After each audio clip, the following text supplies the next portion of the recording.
नमस्कार। आपका अखबार के रविवारी अंक में आपका स्वागत है। मैं हूं प्रदीप सिंह। आचार्य चाणक्य ने कहा है कि किसी अयोग्य व्यक्ति को ऊंचे स्थान पर रख देने से, स्थान परिवर्तन कर देने से उसमें कोई परिवर्तन नहीं आता, उसमें कोई बदलाव नहीं आता। जैसे रत्न को आप पैर से मारिए, ठोकर मारिए, या कांच को सर पर रख लीजिए, दोनों के गुण का अंतर समाप्त नहीं हो जाता। कांच कांच ही रहेगा, रत्न रत्न ही रहेगा।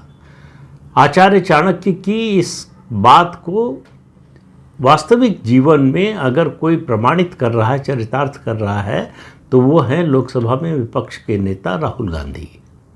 राहुल गांधी एक बार फिर देश से बाहर चले गए। अब कांग्रेस पार्टी ने बताया है कि वो 4 देशों की यात्रा पर गए हैं, जिसमें ब्राज़ील और कोलंबिया भी शामिल है, तो दक्षिण अमेरिका के देशों की यात्रा पर गए हैं।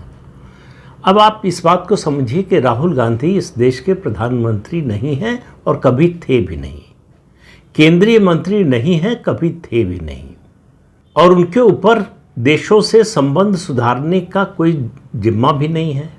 वो किसी सरकारी डेलीगेशन का हिस्सा भी नहीं है कि 2 देशों के बीच में बात करने के लिए उनको सरकार ने अधिकृत किया हो, ये भी नहीं है। दूसरी बात, वहाँ वो छात्रों से बात करेंगे, राजनीतिक दलों के नेताओं से बात करेंगे, व्यापारियों से बात करेंगे और समाज के दूसरे लोगों से बात करेंगे। पहली बात तो यह है कि राहुल गांधी कोई एकेडमिशियन नहीं है, अकादमिक व्यक्ति नहीं है, कोई उनकी एकेडमिक जो है एक्सेलेंस या उस तरह की उपलब्धि नहीं है। दूसरी बात, वो किसी विषय के विशेषज्ञ नहीं हैं कि जिसके बारे में जाकर वो विदेश में, दूसरी जगहों पर जाकर, विश्वविद्यालयों में जाकर बोले। आप याद कीजिए 2004 में वो लोकसभा में पहली बार आए थे। उस समय देश में यूपीए की सरकार थी, कांग्रेस के नेतृत्व में मनमोहन सिंह और सोनिया गांधी की सरकार थी। 2004 से 2014 10 साल वो सांसद रहे। 10 साल में आप जरा अपनी याददाश्त पर जोर डालिए, याद कीजिए कि कब वो इस तरह की यात्राओं पर गए थे। अगर उनमें ये गुण था, स्वाभाविक रूप से उनकी ये रुचि थी, तो उस समय क्यों नहीं गए? विदेश यात्राओं पर तब भी जाते थे वो, और अब भी जाते हैं। पिछले 11 सालों में कितनी विदेश यात्राएं उन्होंने की है, इसकी गिनती करना मुश्किल है, और उनमें से ज़्यादातर गोपनीय होती हैं। 2023 में जब कई राज्यों में विधानसभा चुनाव होने वाले थे, उस समय वो गुपचुप उज्बेकिस्तान की यात्रा पर गए थे। अब उज्बेकिस्तान में उन्होंने क्या किया, उज्बेकिस्तान से भारत के संबंध सुधारने के लिए क्या किया, ये आज तक किसी को नहीं मालूम, उनकी पार्टी को भी नहीं मालूम। उनकी पार्टी ने भी, उनको तो छोड़िए, उनकी पार्टी ने भी नहीं बताया कि उन्होंने वहाँ क्या किया, क्या उपलब्धि हासिल की, किस तरह से दोनों देशों के संबंध सुधारने की दिशा में उन्होंने कोई काम किया। तो राहुल गांधी की किसी भी विदेश यात्रा की कोई उपलब्धि पिछले 21 साल की कांग्रेस का कोई नेता नहीं बता सकता, सिवाय इसके कि भारत के खिलाफ वो बोलते हैं, वो चर्चा का विषय बनता है। यानी देश के विरोध में बोलना उनकी सबसे बड़ी उपलब्धि है, उनकी विदेश यात्राओं की। भारत में लोकतंत्र खत्म हो रहा है, भारत में संवैधानिक संस्थाएं खत्म हो रही हैं, भारत में तानाशाही आ गई है। यूरोप और अमेरिका के देशों से उन्होंने कहा कि आप आइए और भारत में लोकतंत्र को बचाइए। भारत में किसान परेशान हैं, अभी एक मुकदमा चल रहा है उन पर, जो उन्होंने इंग्लैंड में बोला था सिखों के बारे में, उस पर किसी ने मुकदमा कर दिया है। उसको कोशिश की उन्होंने अदालत से, उस मुकदमे को, उस FIR को रद्द कराने की अदालत ने मना कर दिया। तो ये हाल है राहुल गांधी की विदेश यात्राओं का। बिहार में चुनाव किसी भी समय उसकी घोषणा हो सकती है। उम्मीद की जा रही है कि दिवाली के आसपास जो है, दिवाली के 1-2 दिन बाद, या हो सकता है छठ के बाद जो है, चुनाव अधिसूचना जारी हो जाए। जितनी भी राजनीतिक पार्टियां हैं, उनके नेता हैं, सब बिहार के चुनाव प्रचार में या चुनाव की रणनीति बनाने में लगे। टिकट बंटवारे में क्या होगा, मुद्दा क्या होगा। राहुल गांधी विदेश यात्रा पर है, कितने दिन रहेंगे किसी को मालूम नहीं।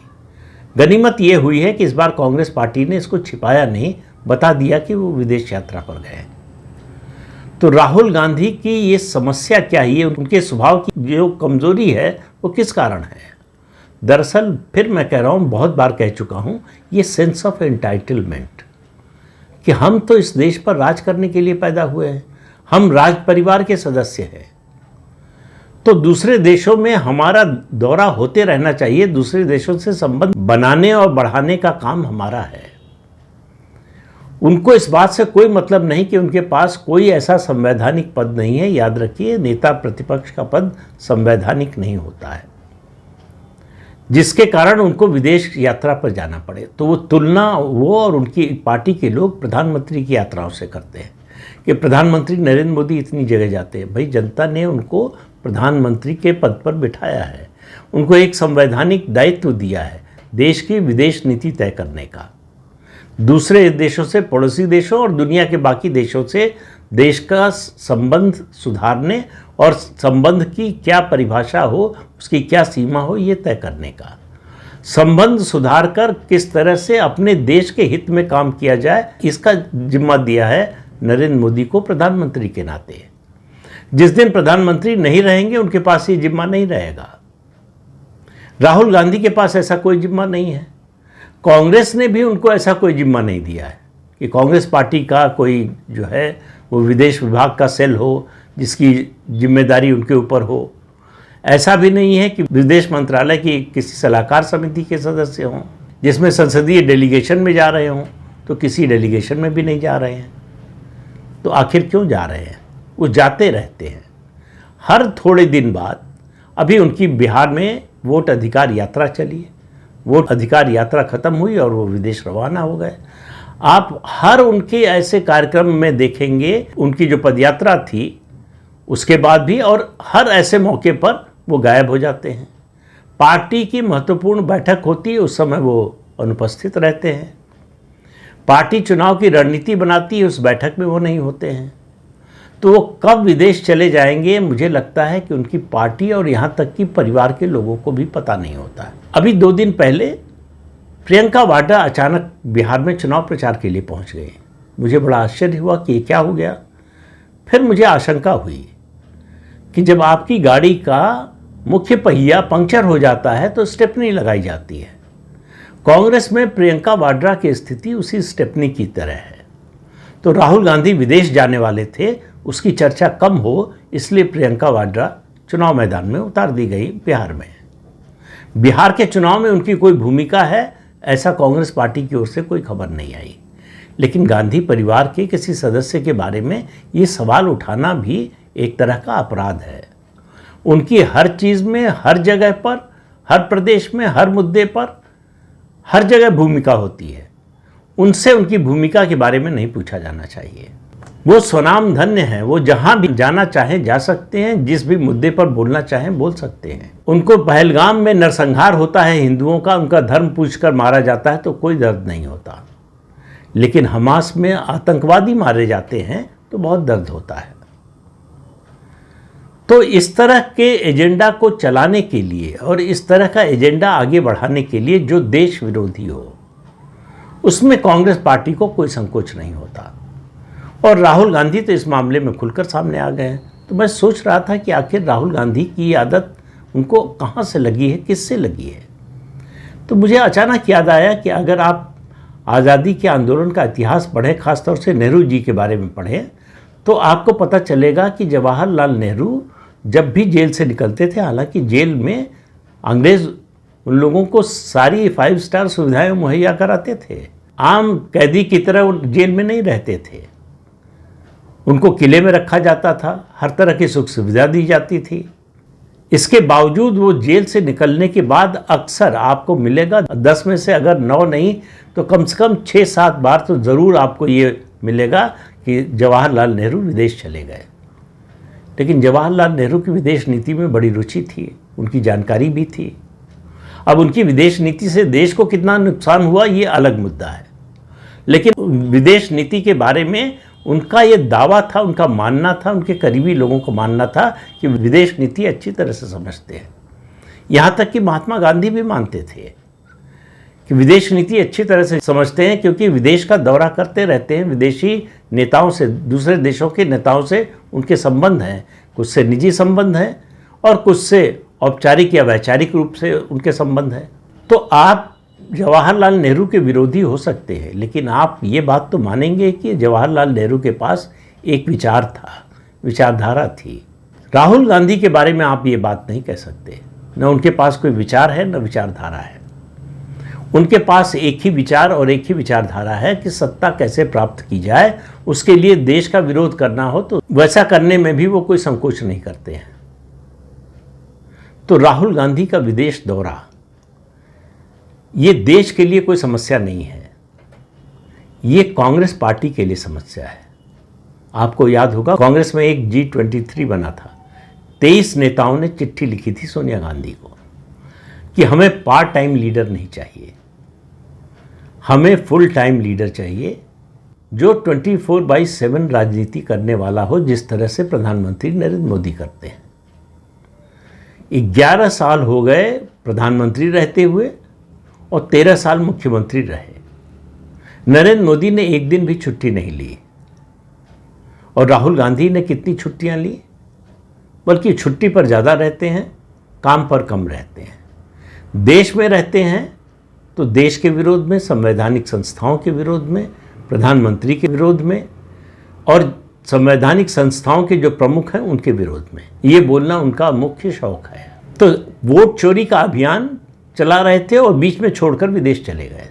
ऐसा नेता एक बात तो साबित करता है कि राजनीति उसके बस की बात नहीं है। दूसरी बात साबित करता है कि राजनीति में उसका मन नहीं लगता। तीसरी बात साबित करता है कि राजनीति की उसको समझ नहीं है। चौथी बात साबित करता है कि जनमानस की, जन आकांक्षाओं की या जनमत की उसे समझ नहीं है, जानकारी नहीं है। जनमत कैसे बनाया जाता है, जनमत को अपनी ओर कैसे मोड़ा जाता है, लोगों को अपनी बात से कैसे कन्विंस किया जाता है, लोगों तक अपनी बात कैसे पहुंचाई जाती है, उनको कैसे अपनी बात से सहमत कराया जा सकता है, इस सब की जानकारी, इस सब की समझ राहुल गांधी के पास नहीं है। तो अब राहुल गांधी इन 4 देशों की यात्रा पर गए हैं। वो वहाँ छात्रों से मिलेंगे, राजनीतिक दलों के नेताओं से मिलेंगे, व्यापारियों से मिलेंगे। तो क्या बताएंगे? आप ज़रा कल्पना कीजिए कि वो क्या बताएंगे। जो व्यक्ति देश में रहते हुए भारत की अर्थव्यवस्था को डेड इकॉनमी कहता हो, क्यों कहा? क्योंकि डोनाल्ड ट्रंप ने कह दिया। क्यों कहा? क्योंकि इससे नरेंद्र मोदी पर हमला करने में आसानी हो जाती है।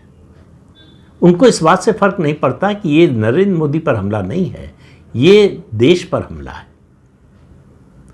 देश के लोगों ने अपने पसीने की कमाई से, अपने परिश्रम से देश की अर्थव्यवस्था को उनके राज में, मतलब उनकी मां और मनमोहन सिंह के राज में जो 11वें नंबर पर पहुंच गई थी, फ्रेजाइल 5 में पहुंच गई थी, वहां से विश्व की 4थे नंबर की अर्थव्यवस्था बना दी है। उन सब लोगों के परिश्रम को एक तरह से वो लात मार रहे हैं, ये कहकर कि भारत की इकॉनमी डेड इकॉनमी है। दुनिया में राहुल गांधी और डोनाल्ड ट्रंप के अलावा आपको तीसरा व्यक्ति नहीं मिलेगा। बड़े से बड़े अर्थशास्त्री से पूछ लीजिए, ऐसे अर्थशास्त्रियों से पूछ लीजिए जो भारत विरोधी हैं, जो प्रधानमंत्री नरेंद्र मोदी को व्यक्तिगत रूप से नापसंद करते हैं, वो भी ये साहस नहीं जुटा पाएंगे कि वो कहें कि भारत की अर्थव्यवस्था डेड इकॉनमी है। तो व्यापारियों से मिलकर क्या बताएंगे भारत के बारे में राहुल गांधी? जरा कल्पना कीजिए। खबरदार, हमारे देश में निवेश मत कीजिएगा, हमारे देश से व्यापार मत कीजिए, हमारे देश की अर्थव्यवस्था तो खत्म हो चुकी है और कुछ बचने वाला नहीं है।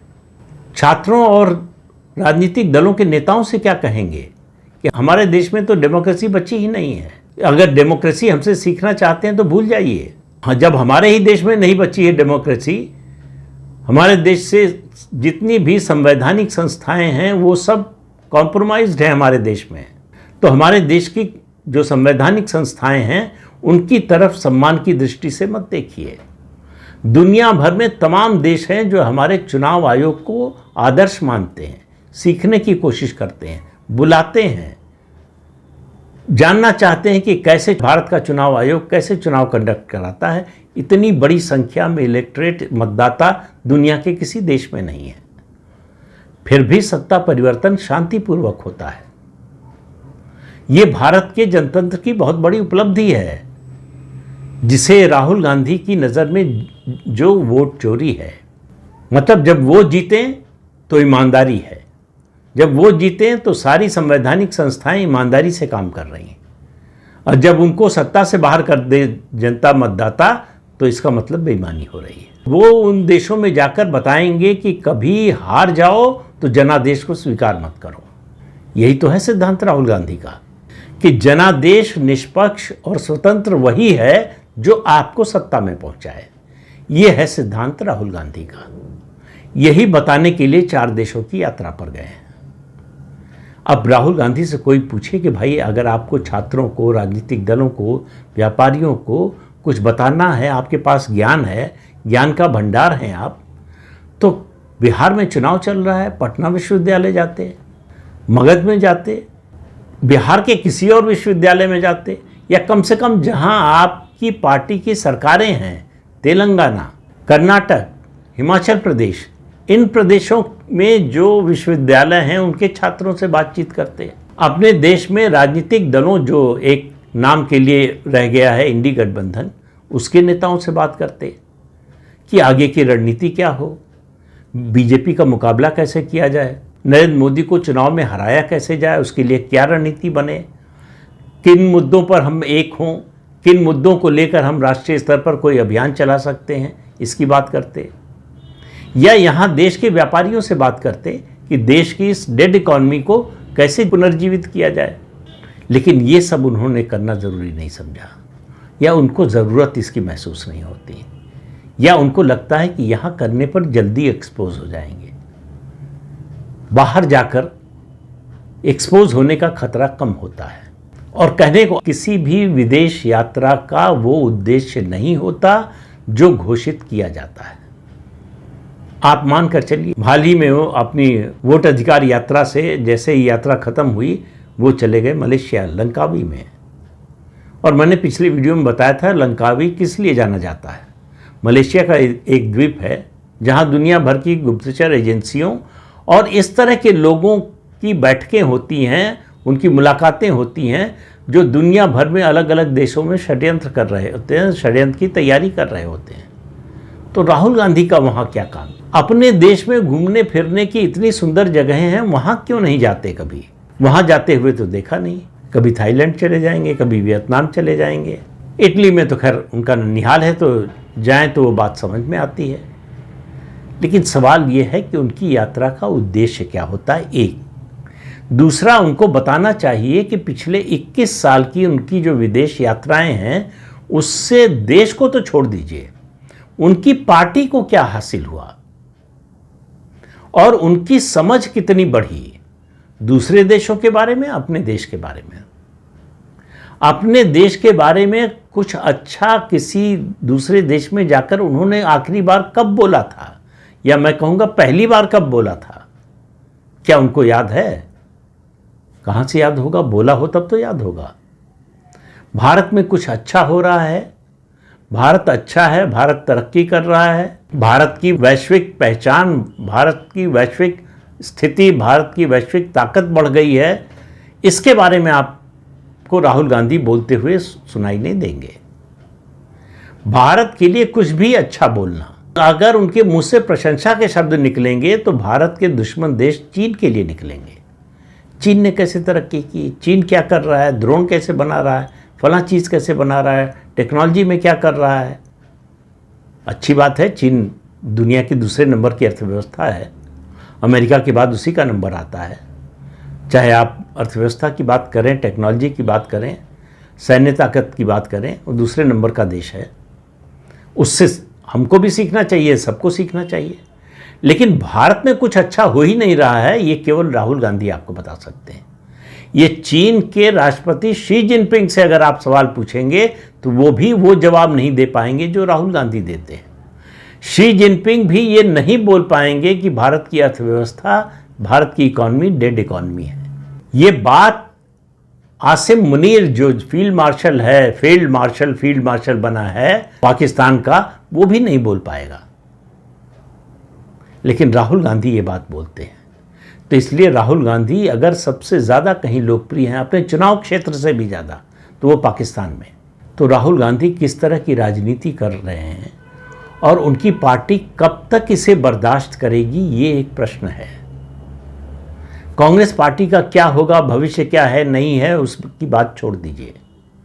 राहुल गांधी के रहते हुए और राहुल गांधी जिस रास्ते पर चल रहे हैं उससे कांग्रेस कहाँ पहुँचेगी? क्या कांग्रेस के लोग सहमत हैं कि हम उससे कहीं पहुँच पाएंगे? और जहाँ पहुँचने की बात है, क्या वहाँ पहुँचना ही हमारा लक्ष्य है? क्या भारत का विरोध, भारत की आलोचना, भारत की निंदा, भारत की बुराई, भारत को घटिया बताना, भारत को पिछड़ा हुआ बताना, यही कांग्रेस पार्टी की नीति हो गई है? और अगर ऐसा है तो कांग्रेस पार्टी के बारे में लोग क्या सोचते हैं, ये कांग्रेस के लोगों को जानना चाहिए, कम से कम जनता के बीच में जाना चाहिए। ये जो राहुल गांधी की यात्राएं हैं, उनसे कांग्रेस पार्टी को कुछ बड़ा हासिल हुआ हो, ऐसा कम से कम राजनीतिक और चुनावी दृष्टि से कहें तो ऐसा लगता नहीं है। कांग्रेस के बहुत से लोगों को लगता है कि उनकी जो पदयात्रा थी उसके कारण लोकसभा में सीटें बढ़कर 53 से 99 हो गई। 53 से 99 सीटें पहुंचने में सबसे बड़ा योगदान एक झूठे अभियान का प्रचार का था कि भारतीय जनता पार्टी को और एनडीए को 400 सीटें मिल गई तो संविधान खत्म हो जाएगा, आरक्षण खत्म हो जाएगा। उस मुद्दे को हटा दीजिए, कांग्रेस पार्टी 53 के भी नीचे आ जाएगी। लेकिन अब ये तो सच्चाई है कि कांग्रेस पार्टी को 99 सीटें मिली हैं और वो दावा अगर करते हैं कि हमको इस मुद्दे के कारण मिली है तो आपको वो भी मानना चाहिए। लेकिन सवाल यह है कि उसके बाद क्या हुआ? अगर उसका इतना असर था कि लोकसभा में सीटें बढ़ गई उस मुद्दे से, तो फिर महाराष्ट्र में क्या हुआ, हरियाणा में क्या हुआ, जम्मू में क्या हुआ, झारखंड में क्या हुआ? कांग्रेस पार्टी और भी तो कहीं बढ़ती हुई दिखाई दे, और कहीं बढ़ती हुई क्यों नहीं दिखाई दे रही है? लोकसभा चुनाव के ठीक बाद जो चुनाव हुए उनमें। तो इस भ्रम में अगर कांग्रेस पार्टी जीना चाहती है कि राहुल गांधी की पदयात्रा से कांग्रेस की लोकप्रियता बढ़ गई, उसका वोट बढ़ गया, उससे सीटें बढ़ गईं, और ये जो है कांग्रेस की प्रगति का पक्का प्रमाण है, तो कांग्रेस को ये गलतफहमी मुबारक हो। आने वाले समय में, निकट भविष्य में ही उसको बड़ा झटका लगने वाला है। पहला झटका बिहार में लगेगा, जब उसको पता चलेगा कि 2020 में जितनी सीटें मिली थीं उतनी सीटों के भी लाले पड़ गए। उसके बाद पश्चिम बंगाल, ममता बनर्जी घास नहीं डालने वाली।